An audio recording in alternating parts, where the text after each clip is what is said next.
Bonjour tout le monde. Alors, concernant la compétence 6, vis-à-vis la gestion de classe, durant mon stage 2, oui, j'ai effectivement dû appliquer la gestion de classe de mon enseignante associée parce que je voulais pas déstabiliser la classe et introduire un nouveau système pour une durée qui était relativement restreinte.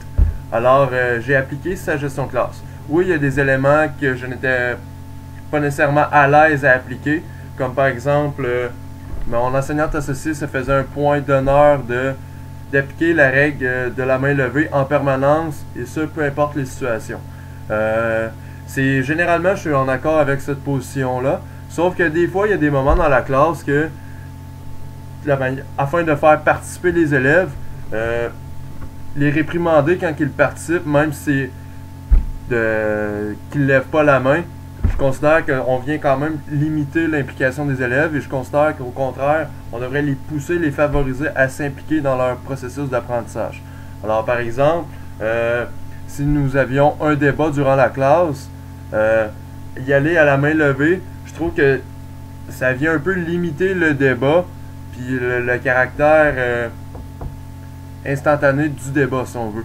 Alors, je considère que l'appliquer, oui, mais pas nécessairement mur à mur.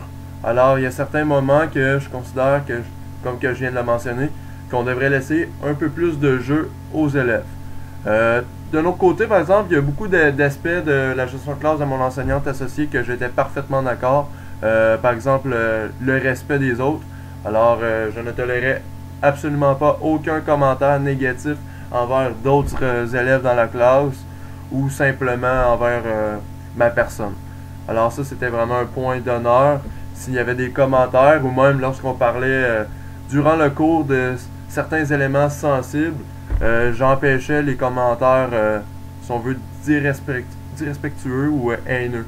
Alors, comme par exemple, j'ai dû faire une intervention sur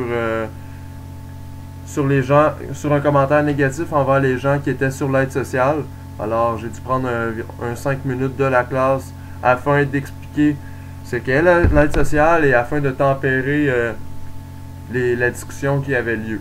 Alors, je considère que, oui, la gestion de classe, c'est vraiment quelque chose qui est personnel et que je comprends que dans la logique d'un stage, on n'a pas le choix, on est contraint de s'arrimer à celle de son enseignante, de l'enseignant associé.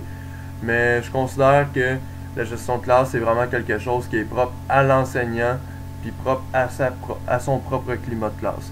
Alors, merci beaucoup.